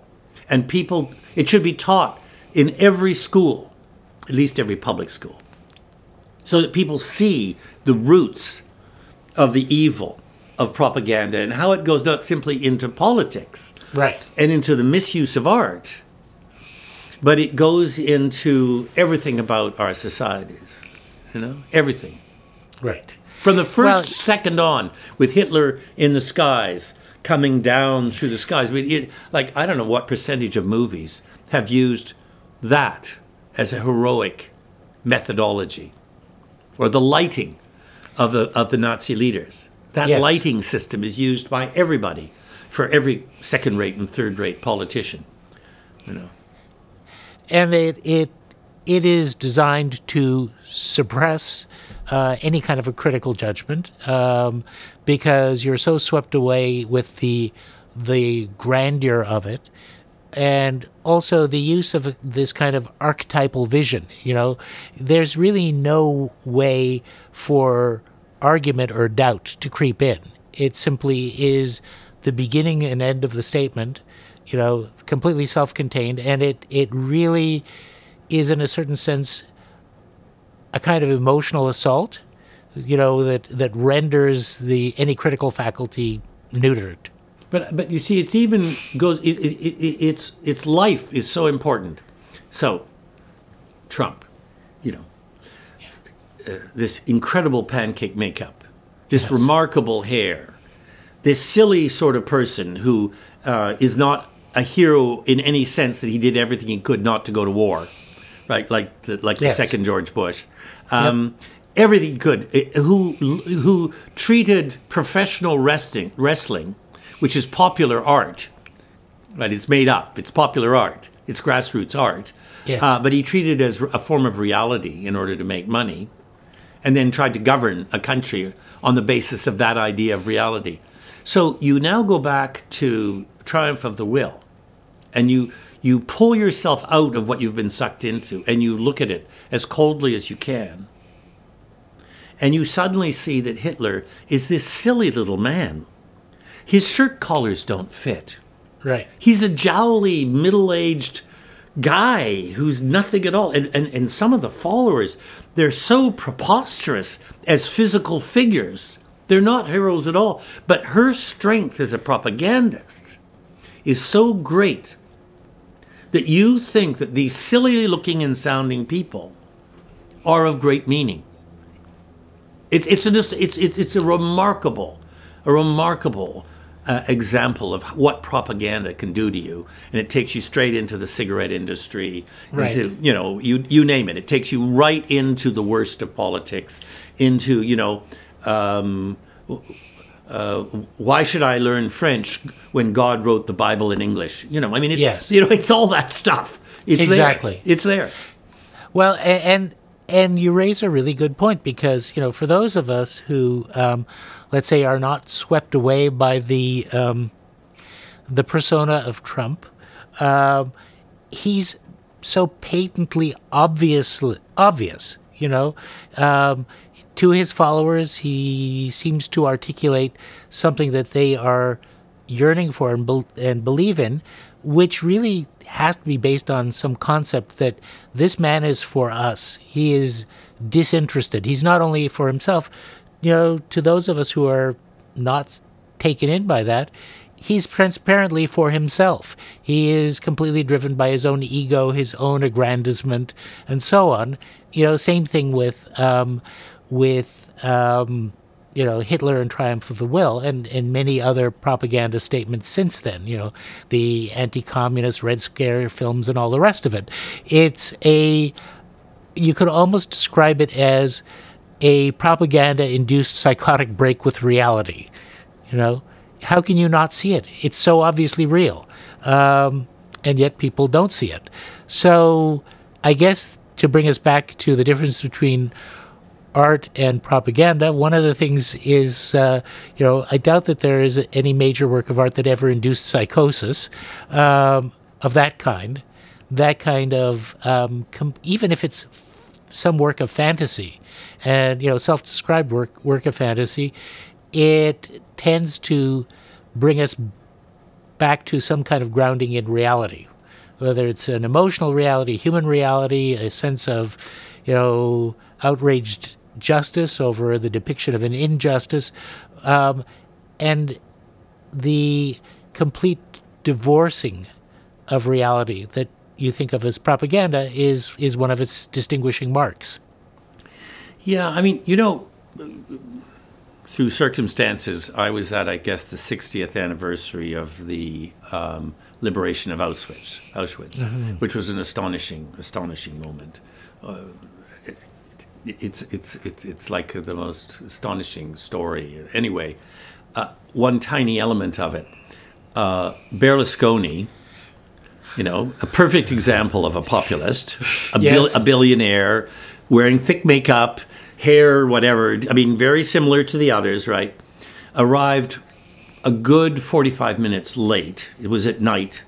And as a prime minister, he would be in the second row, because heads of state are in the first row. Right. And all the survivors were in the center, right?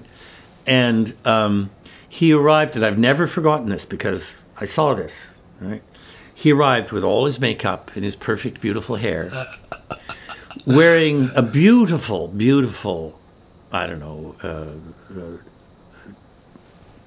jacket and trousers, and a little beautiful scarf hanging down like this, and lovely little gloves. And it was about -10, freezing. Yeah. Everybody was freezing. And he was dressed for like +20, right? Oh, he arrived 45 minutes late and made an enormous fuss at a loud voice because he didn't like where he was seated. And he refused to go and sit in his seat. And everybody could hear it, including the survivors of Auschwitz, could hear him complaining about his seat, dressed for a fashion show. And yet, he was able to use his mastery of propaganda to win more elections. And that's not about stupidity of the Italian people. That's about the power, the evil power, or the power of evil of propaganda. How can you forget that? You can't forget that. And that's just, I could give you 20 stories like that, seen or read about. And it shows you the dangerous situation we're in. But art, in its reality, is something so unstoppable in the end, even when artists have to hide it. And this comes back to the truth problem, because often the artist is obliged to hide a certain amount of stuff because they're doing it for a prince. So they have to hide stuff. I mean, think about Goya. Doing these paintings, which everybody would know later on showed the royal family to be complete dorks, right? Masterpieces. He actually rerouted propaganda into great art, if you like, because he got them to believe that they were being painted by the greatest artist, when everybody else could see that he was saying, overthrow these guys, right? So art can be very, very manipulative if it's truly, truly great. And Goya is one of the most astonishing examples of that. But the same is true today when you think about the power of money in the creation of art. Now, some of it is freer than it's ever been, and there are wonderful people giving money in the hope that great art will be produced. Well, like in terms of production, like the Handel's Messiah that I described just as yesterday, I saw, and it is something new, brand new, but it's there. You don't have to be Rockefeller and get Diego de Rivera to paint it over. You actually subtly give orders, which is what people tried to do in the Renaissance, and even before the Renaissance. And the artists had to struggle to find ways through and around it and behind it, so that in the end what they created was not what the people who paid them thought they were creating. And a lot of the great cartoons of the churches, all those stories of Judgment Day, or the birth of Christ, and the voyage, and all that are painted as cartoons by Yes. Giotto and so on in the churches. When you stare at them, and many people have written this, you stare at them, you say, what were they really trying to say? They were saying something else than what they were being paid to say. You go into the city hall in Siena. I've forgotten the artist now. It's terrible. And there's sort of good government and bad government, the room with good Right. government on one side and bad government on the other side. So in one sense, it was a moment when a very good government wanted propaganda put up showing the difference between good government and bad government. But I'm so embarrassed. But anyway, the artist who did this in real time in the City Hall of Siena, it's the greatest evocation, practical on the surface, of good government versus bad. He did it at such a high level of art that you're not entirely sure what they understood about what he was actually saying. And interestingly enough, I sat there once because I was going to put it in one of my books, which was talking about democracy in Siena. And I sat there for a couple of days just on a stone bench, which was quite cold. So then I brought a cushion to sit on, and stared and stared and stared. I read a couple of books beforehand and during and afterwards. What did people said that he was trying to say? And by the end, I wrote something which I can't remember quite now, but I wrote something which I thought I was getting at what was the meaning of these astonishing mosaics, which are cartoons. Yeah. Which are the artist using art, in that case with the willing cooperation at some level. Lorenzetti. I've just been helped here. Lorenzetti. Oh, okay. Yeah. It's an astonishing thing. And so that's the best. But of course, many of them had to deal with really dangerous people. Borgias and so on. Yes, exactly. And today you have to deal with one of the Koch brothers, who's now died, but Yes. has spent, hundreds of millions of dollars in New York winning a place for himself. But at the heart of it, this is one of the great figures of anti-democratic, anti-citizenship figures of the second half of the 20th century. Right. Well, that is another of the messages of art, which is that things are not what they immediately seem to be, and that's a message we carry through to public life, because that same Koch brother proclaimed himself a champion of human liberty. Yes, but yes, not of democracy. Yes, because he would have probably said, if questioned, that democracy actually limits human liberty, but. One of the key themes in much Renaissance visual art is, the fragility of life, reflections on mortality, which of course undermines the grandeur of princes. And if, those messages are buried everywhere throughout Renaissance painting and late medieval painting as well, in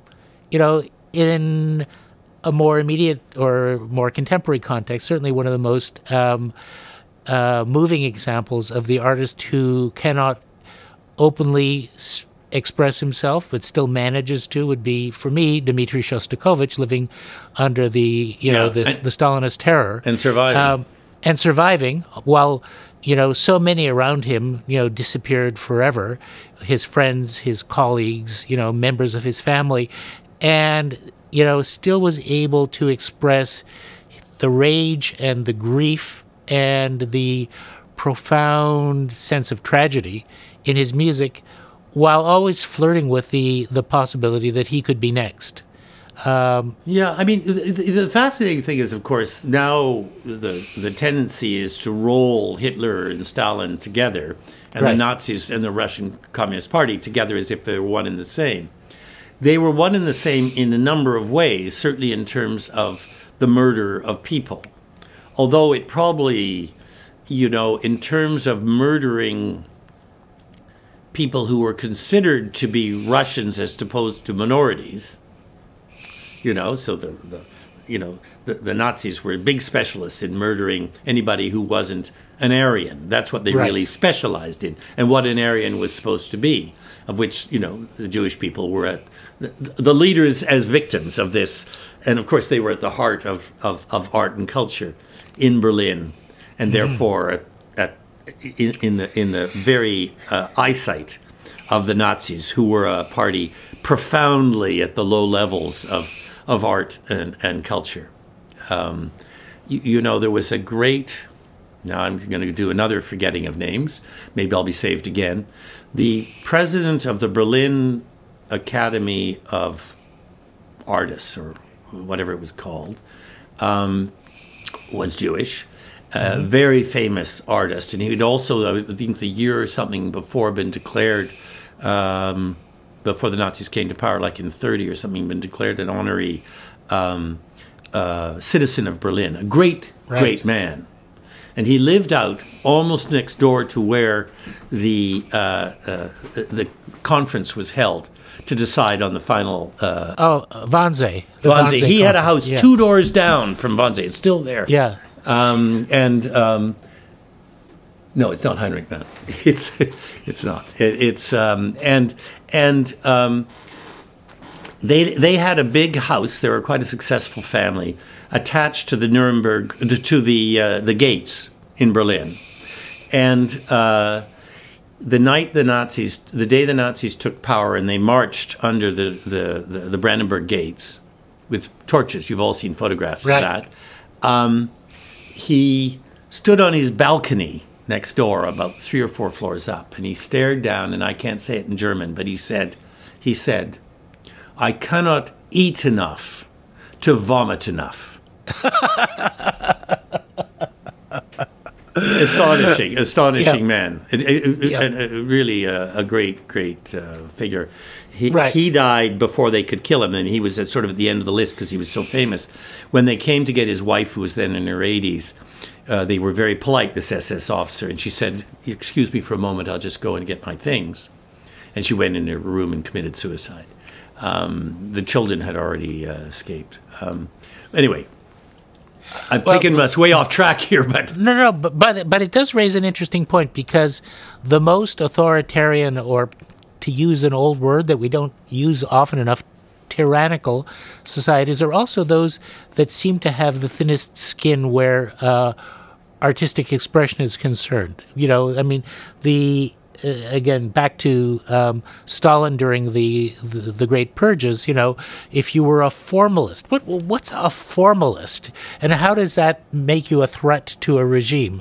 To Ai Weiwei today, to, Hitler and the book burnings, we don't do that. But again, I would say that the subversive elements of art are dealt with in our context simply by treating it as unimportant and as mere entertainment and not significant enough to jeopardize anyone. It doesn't, in the view of, let's say a corporatist society, it doesn't carry the threat of stimulating a mass action that could be dangerous to the regime.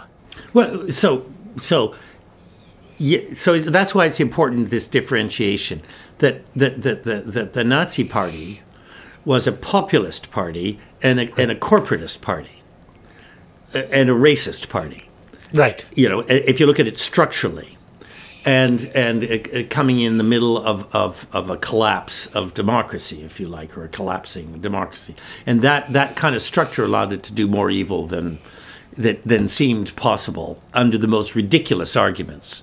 That's why he's like, that's why Berlusconi and Trump fit into all of that, because you realize how ridiculous they are. Stalin is different, not because of the number of people who are killed or the dictatorship, but because the Communist Party was a real party with real philosophy, and Stalin's ability to stay in power and not wake up dead, sort of thing, or wake up, out in the country locked up, was his ability to hold together this thing which actually involved most of the population, or a large part of the population, which included all the great artists or many of the great artists. Right. And it included the working class, and so that he was betraying what was promised by the party. But the party was so complex that he had to play his game very quickly. And so, he, without going into his character, he had to somehow make it seem as if real culture and real art still mattered. Right. And in fact, their propaganda, unless they could get the real artists to cooperate, was a failure to a great extent. Completely. Awful stuff. Awful, the painting, the films. But if they could get the real artists, to do something, a bit like the Renaissance, then they could make some use of it, which would keep him in power. So it's much more complicated than the Nazis. Right. And it's two terrible things. One of them actually, in a funny way, was part of the production of great art, because the artists, as in the Renaissance, had to hide. Right. Alexander Nevsky. I mean, you think what they had to hide in order to do what they had to do. The painters, not so much the painters, but some of the painters. Yeah, the painters, actually. The modernist painters. Just astonishing, Well, that actually, again, comes back to the question, if we live in this part of the world, in a corporatist society in which, the citizen is relegated to a subordinate position because, it's only interest groups, and usually in deference to a technocratic embodiment of expertise that, the citizen is supposed to defer to. If we feel the need for change, it seems that art is not, at least currently, the vehicle for it. Because, again, the structures that exist really treat it as a form of entertainment only, an amusement. Well, that's what they want. Yes. That's what they want it to be on Canada Day, or, something like that. And, right. Sorry, you were going on. No, I was going to say, the kind of impact that Dickens or Zola or Steinbeck, again, I'm limiting myself to Western examples, but they're the ones I'm the most familiar with. Can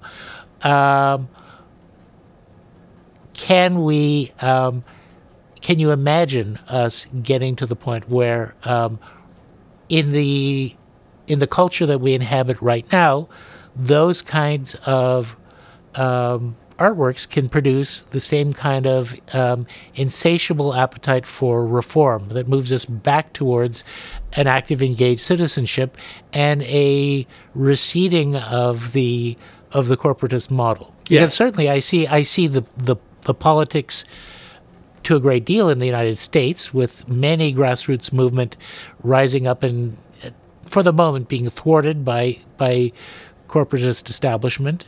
But the way, for example, Woody Guthrie could be an inspiring figure, is contrasted with the fact that one of the icons of 1960s protest just sold his entire catalog to a large corporation for $300 million.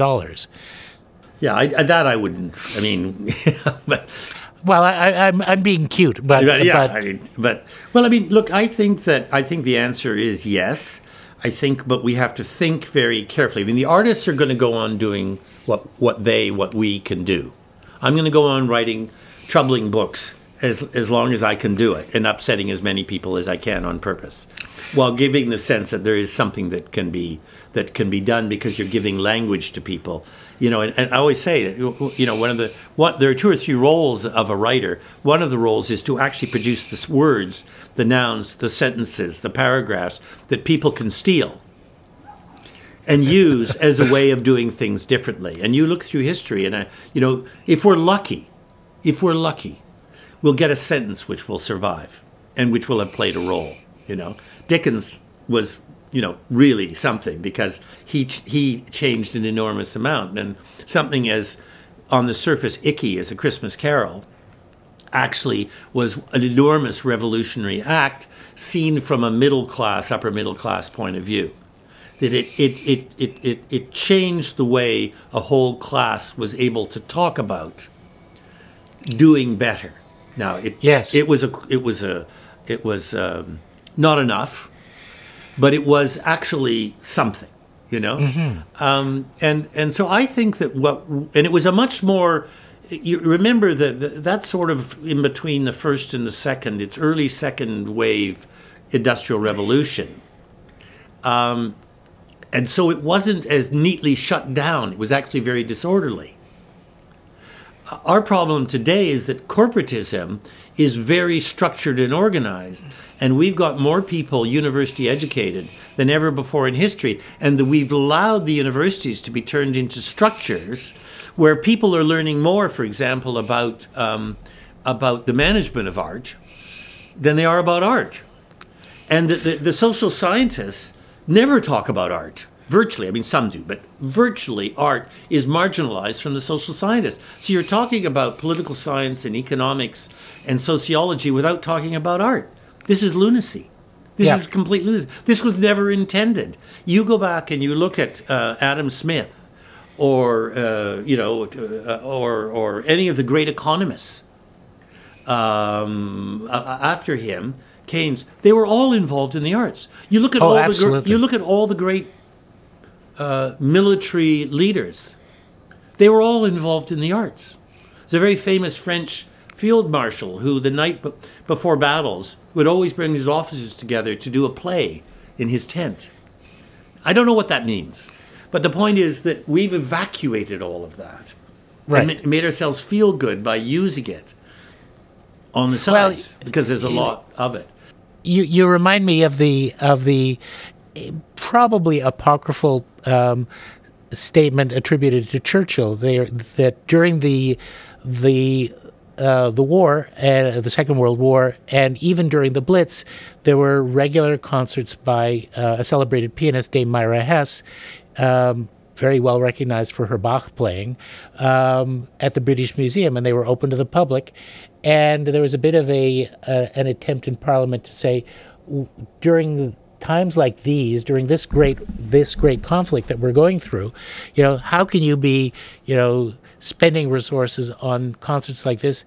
And he reportedly retorted, "What do you think we're fighting this war for?" Yeah. Well, and he was a very problematic figure, and even he understood it, because he went back in his age. He went back into the period of disorder. Yes. And whereas most of them were talking about either a formalized class system or the beginnings of corporatism, if you like. So what use is that? What use is that? Exactly. Exactly. And I have to say that this COVID crisis, there has been the intervention of the arts community as much as it can. But I have seen very, very little understanding in any governments around the democracies about the role that art has to play at the core of any major social crisis.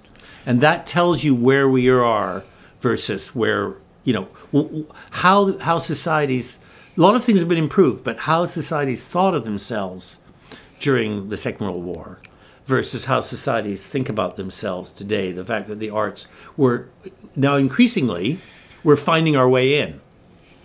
But I can tell you, this is no encouragement from the bureaucracy or the political leadership, which is more cut off from art than I. Right. I don't know when it has been more cut off from art. When you look around, and there may be a few exceptions. I can't think of them offhand. Well, they're good at paying lip service to it, but But we're not talking about lip service. We're talking about no. That skill they have. But really understanding at a very deep level, and that comes from art being part of their lives. Being a Philistine, being someone who only sees it as a form of light entertainment, is, I think part of the problem.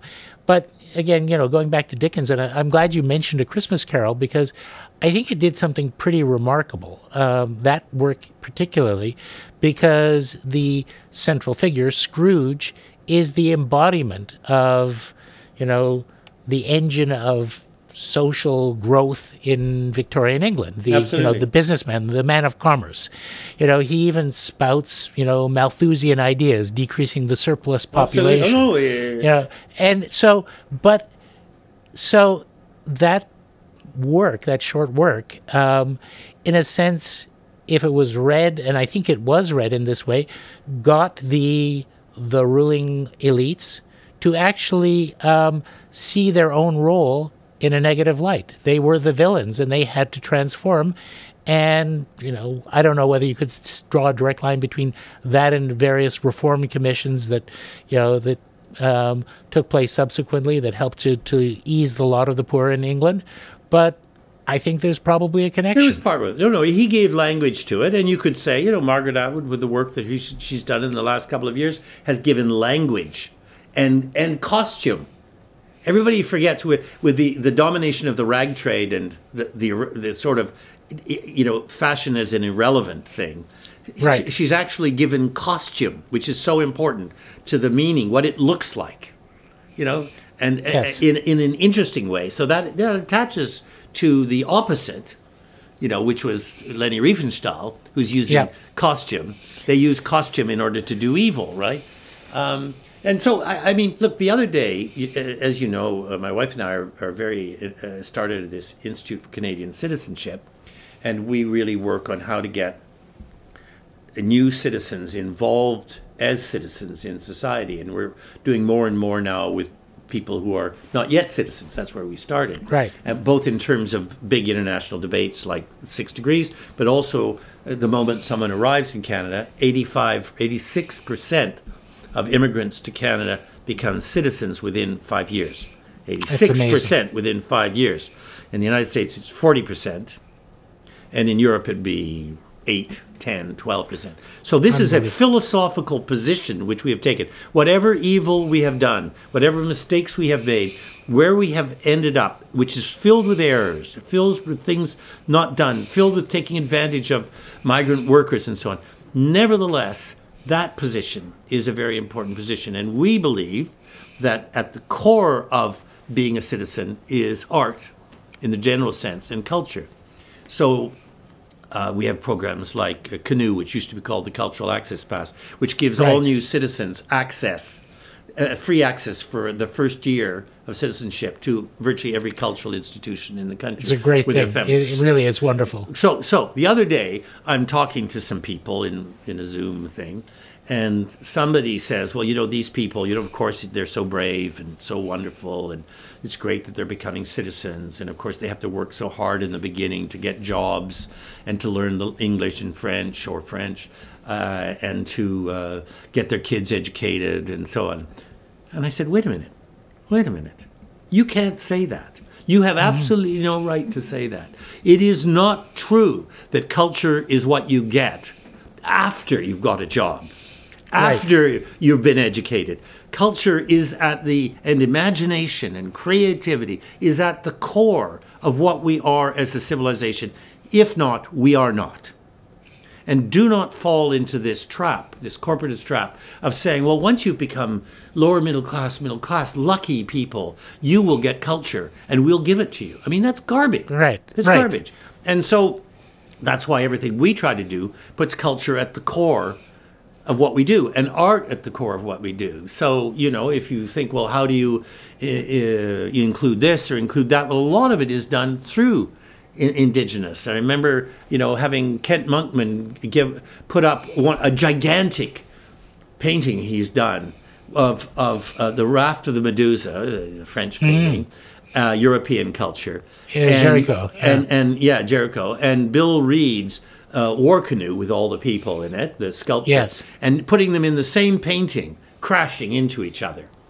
And it oversaw this, days of discussion and debate about the nature of citizenship and Yeah, inclusion. it's fantastic. And we did a full session in the middle of it, the most popular session of 6 Degrees that year, in which we all talked about the relationship between that painting and what we were trying to do. And so I think that we have to really think about our assumptions, which are largely corporatist assumptions, Yes. about art and culture and what it does in society. Right. And let's face it, I mean, you've written very pointedly about the death of globalism, which has been one ideological plank of corporatism, you know, a sort of bastardized version of what people understand to be corporatism is sometimes referred to as neoliberalism, which does no credit to actual liberalism. It doesn't exist. I mean, both neoliberalism and neoconservatism were, you know, that's propaganda, you see. You get Right. words which actually have real meaning. Conservatism has real meaning. Yes. It has nothing to do with right wing. And Right. liberalism has real meaning, good and bad and so on. But it's a way of capturing that and using it for other purposes.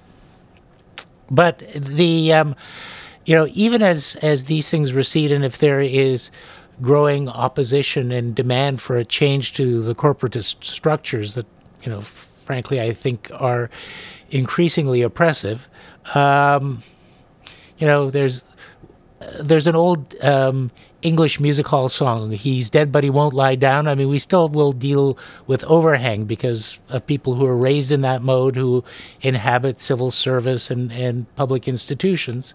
So I think the need for pressure and the kind of critical response that, again, bringing us back to the arts can provide, becomes absolutely essential. I mean, it is in many ways a proclamation of our humanness and therefore our rights to be citizens and our rights to participate in society actively as citizens. And, you know, unlike propaganda, it's complex, not simple. It's inclusive, and it reflects things that about us that you can't put a price on and trade in the marketplace, even if you can buy a book.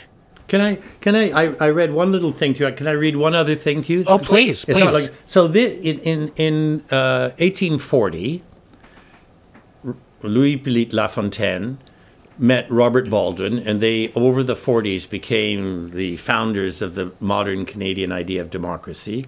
They weren't involved in Indigenous issues. That was sort of in the hands of the Governor-General. But they put in place all the fundamental pieces of what has worked in our society, along with Indigenous influences. And in 3 years in power, they just did an enormous amount of stuff. But in 1840, in order to pull together the Francophones and the Anglophones, Lafontaine wrote a one-page thing in his newspaper. It's called The Address to the Electors of Terrebonne. So it's a very traditional sort of thing Yes. that's been used in history. And in it, there are, you know, calls for generalized public education, wonderful paragraph on immigration and citizenship. And near the end, he starts talking about this. And this is, remember, he became, in 1848, March 11th, the first Prime Minister of Canada as a flawed democracy, but a democracy, a real democracy. Right. You know, and in it, he talks about social equality and political liberty. And beyond social equality, we must have political liberty. He's in the context of empires. Without political liberty, we can have no future. And then he says, they, the empires and so on, they can deny us our political liberty only if they are able to destroy that social equality which constitutes the distinctive characteristic as much of the population of Upper Canada as of Lower Canada. For this social equality must necessarily bring us our political liberty. The principles of a people are stronger than the laws imposed upon them. No privileged caste beyond and above the mass of the people can exist in Canada. This is the foundational paragraph of Canadian democracy, and by a French Canadian Catholic in the 1840s, right? So I read that because at the heart of that, because I know a lot about that period, he was very interested. He read like mad, just read. He had one of the great libraries, which of course was burnt in an attack on his house by the anti-democratic forces. He was very interested in architecture. He was very interested in art. He and Robert Baldwin exchanged books with each other. And they had a sense of this sort of inclusivity of, I think, I don't want to overstate it. Maybe they didn't have time or know enough about great art. I don't know. They certainly did in terms of writing. Their libraries were astonishing for a miserable little colony like Canada, right? Right. And I think that idea that corporatism has brought of a pyramidal society with elites at the top, while pretending that it's all about voting, when in fact it's just voting is a methodology for freeing up the elites as you move up the pyramid. There you are in the roots of our democracy.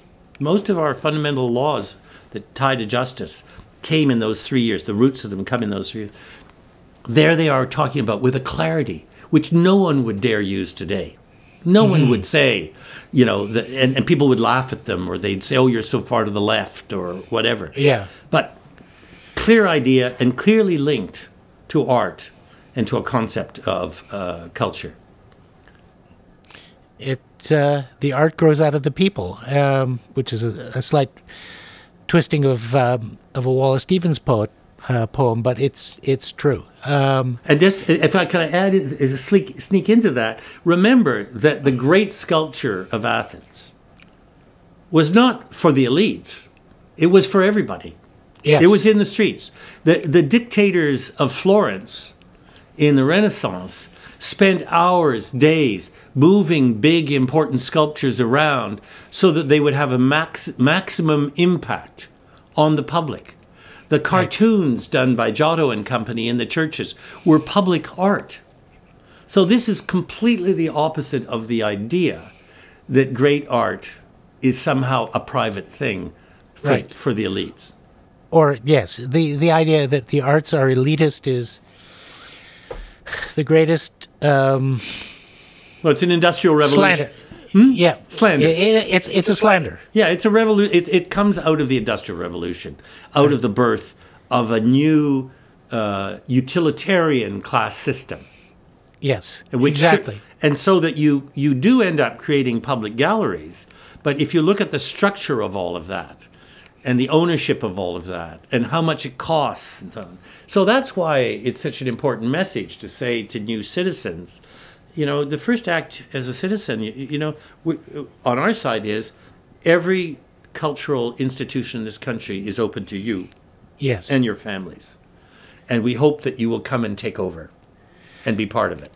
You know? And that actually, I think, takes us to a good point of conclusion, which are hopeful signs for the future. And I think that there are actually a lot of hopeful signs. First of all, I think that there is a growing willingness to look at some of the social assumptions that have been promoted through the ascendancy of corporatism much more critically, because frankly, one of the byproducts has been, a great deal of social disruption, a great deal of economic disruption, and a great growth in inequality.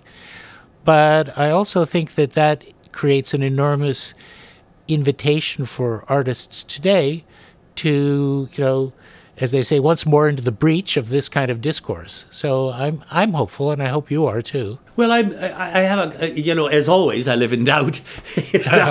And what I fear is that as I think I said earlier, we've got so far in the COVID crisis, having done nothing in the crisis of 2008, which should have been the logical end of the assumptions of globalization and corporatism.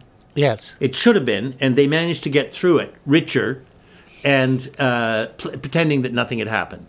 And now here we are with light at the end of the tunnel in terms of COVID, and they've managed to get this far without any serious implications for the fundamental systems in place. And this delaying tactic is very, very dangerous, very dangerous. And it is a reminder of the fact that you have to control power in order to make changes. And art has a big role to play in the way power can be changed. And I do think it's once more into the breach. And I do think there are a lot of allies. I think there are a lot of allies everywhere in society, including in the business world. There are allies. Oh, absolutely. There are allies everywhere.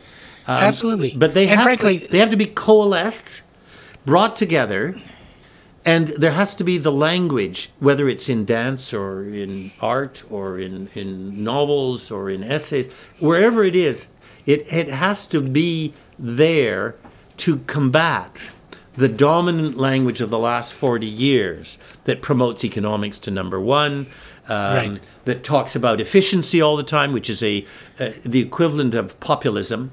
It's a very low-level thing, efficiency. You need it, but not at the top, right? Right. And the utilitarian view that everything must have a purpose and everything must be done fast and you mustn't look sideways. All this stuff, all the assumptions, let's say, of the last half century, have to be shoved out of the way. You keep the details that are okay, but you have to reformulate. And art has a central role in this reformulation. And we have to be bloody-minded about it, frankly, and determined about it. Right. And I guess it boils down to getting our priorities straight, for one thing. And, I mean, one of the things that encourages me is a growing level of not being bought in by younger people who have certainly shown a great willingness to embrace concepts outside of the corporatist model. If you look at things like the Sunrise Movement and, the position that someone like Greta Thunberg has achieved around environmentalism, despite every attempt to marginalize and to exclude them. And it's very interesting to see that a lot of polling, again, I'm more familiar with U.S. examples, shows that people under 30, so-called millennials and Gen Zers, are really questioning this. You're going to have to stop for a second. I'm going to have to do it for the second time in my life. I'll be okay. Right back.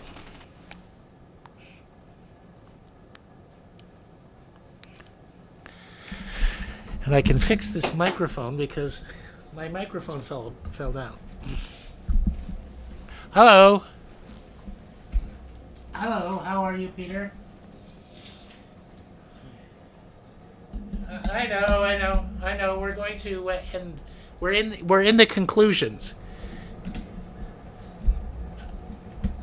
I am about to jump to contusions. But in the meantime, I have to fix my microphone, which literally was falling over out of the corner of my eye.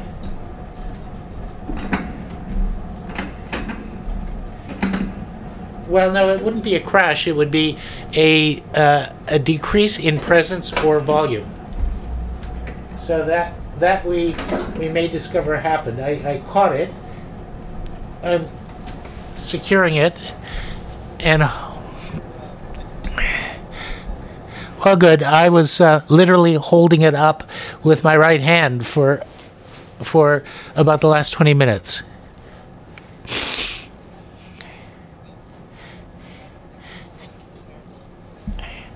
Okay.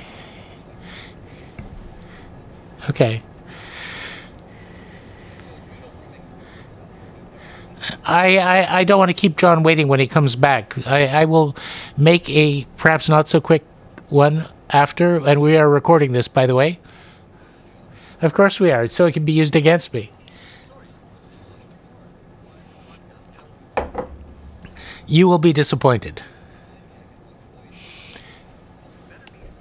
Well, if you'd like, you can record the outro.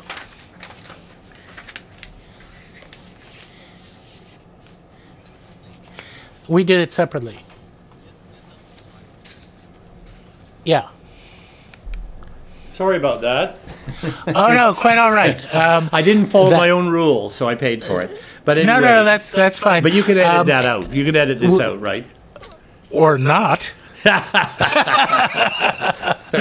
Let's bring it to a conclusion. But we were talking actually about I don't want to call it a growing skepticism, but a growing willingness to express doubt and push for change among younger people. So, perhaps, and again, art and culture may well play a very important role in this, is demography the future path to our democracy? Well, look, I mean, we've been through this half century where one of the interesting things that happened was really the explosion of NGOs and people going into the street. I'm 110% in favor of being in the street, and have often been in the street. And certainly when I was president of Penn for 6 years, you were endlessly in the street, so to speak. But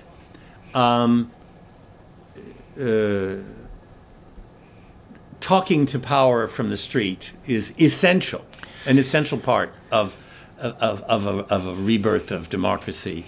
But if you don't take power, it won't. Yes. You're shouting at the people who are your enemies.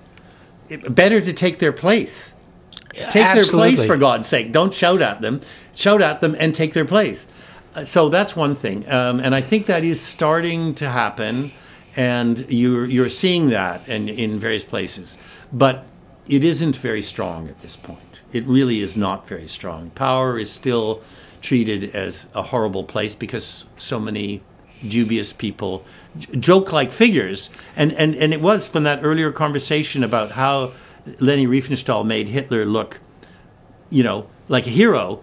And you think to yourself, well, how could Donald Trump, how could Boris Johnson, how could Berlusconi, how could, and you just go through the countries. You think, how? Well, the answer is it's partly propaganda, but it's also, if you assume that power is evil, then you will not want to take it yourself.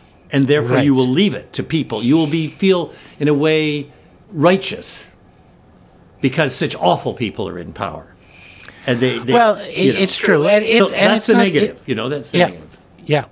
But it's not just a distaste for power or the powerful. It's that the barriers to securing power involve, at least currently, a lot of, I think, what they would regard as ethical compromises. You have to be, secure the money to run a campaign, to and then make promises to interest groups that you will ultimately have to pay back, and so on. I mean, that I don't mean to be an argument, an antagonist to my own point. I agree with you. I mean, politics is ultimately where it's at because they get to make the laws. And they have the police forces and the militaries and the guns and the means of enforcing. So the answer really to that is you're absolutely right. But it actually is not that expensive in most countries.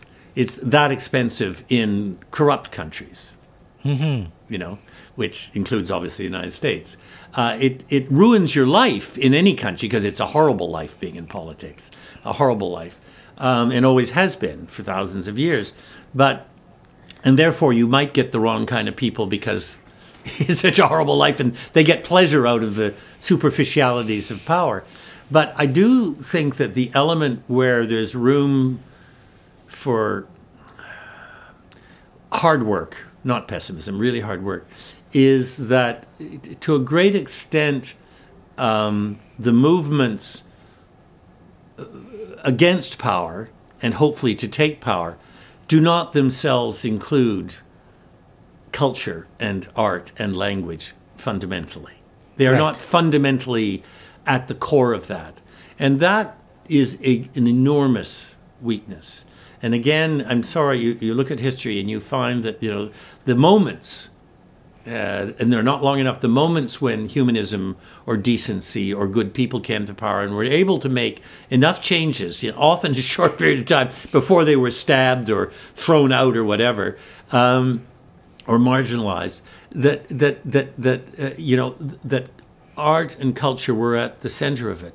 When Solon created the modern legal form and the modern way of doing away with debt and the beginning of Greek democracy, when he did all that in 1 year in power, never forget, he was the most famous poet of Athens. He was, and he was able to put it in the language which everybody in the society could understand.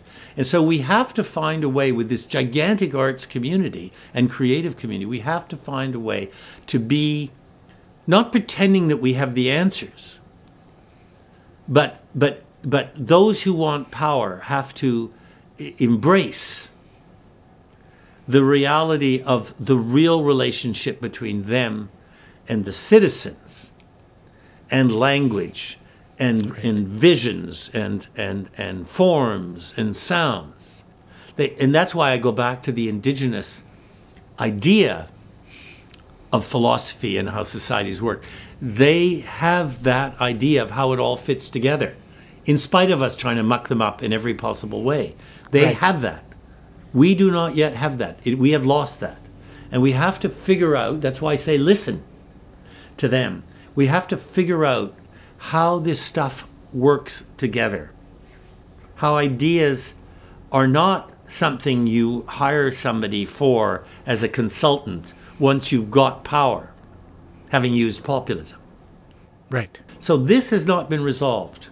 And this lies at the heart of our problem today, our challenge. Well, I think that actually that does give us a point to sum up, because even those of us who are in, let's say, the back 40 of the race around the track would like to say, hope that we're going to leave the world a more just place, a more democratic place, a more human place. And unfortunately, we're going to have to rely on those coming up in younger generations to do it, because, taken as a whole, we haven't always done so well. But hopefully the arts will be part of that solution, because it is part of integrating the entirety of human experience into our public life. And, for those of you who are hungering for justice, just remember what Martin Luther said. Why should the devil have all the best tunes? And can I add a last thing? Sure, so please. This is why part of doing this has to be a revolution in the schools and the universities, where we have not allowed the universities to blossom into a place of citizenship, where by definition art and culture are at the center. We've allowed universities to go off towards the utilitarian, as they've been increasingly funded by the corporatist method. So, that's just one very important example of how we have to think about the ways in which changes can be made. And yes, it is true that people get older and new people come, and they have an obligation and a responsibility, and they have energy and power. But, one of the most evil things done in the last half century has been the gradual marginalization of older people. Mm-hmm. Because the utilitarian system, always run by those who were kind of in the Middle Ages, the utilitarian system shoved them into a place where they would either be very poor or self-satisfied and fobbed off with going on cruises. Talk about the living dead. And going through art without it actually being made any sense of to them, and coming back with almost a lesser understanding of what they've seen than what they knew before they went, because they've been given a lie, essentially. And above all, not being able to play their role as citizens. And I think a large part of depression among older people comes from this disgraceful marginalization, and COVID has shown the extent to which this evil has been done, because we didn't mind if they died. Right. And we had time between May and September to make major physical changes, and no government in the world, including no provincial government in Canada, used the money they'd been given by the federal government in order to make real improvements in the life of older people. And they certainly didn't think about thinking about them as citizens who have a life in society, a life in which they probably have more in common with the people out in the streets wanting change than they do with their own children who are in the middle of power. Well, that is damnedly true. And frankly, I think it's also another place where we have so much to learn from Indigenous people, where the central position of the elder in the community, in keeping the stories alive and in transmitting wisdom, is it's irreplaceable. We don't do that. And I certainly did not mean to enhance a negative view of those of our generation and beyond. But I think that we actually need a bit of convergence from whatever wisdom we've managed to gain over our three score and somewhat with those coming up, so that we can basically achieve greater strength, greater wisdom. Well, it's been lovely doing this with you. We've gone on, which is great. True. It's true. I appreciate your willingness to take this subject in such depth. And John, in parting, I just want to encourage people to pick up John's books, read them, preferably in paper, because they're better that way. They just are. Well, then you can underline things and shout. You can. But this and much more.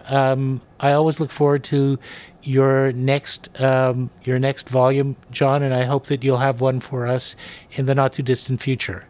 Well, thank you very much, and keep up with your great work. Thank you, Brian. Thank you, John. Bye. Take care. Bye-bye.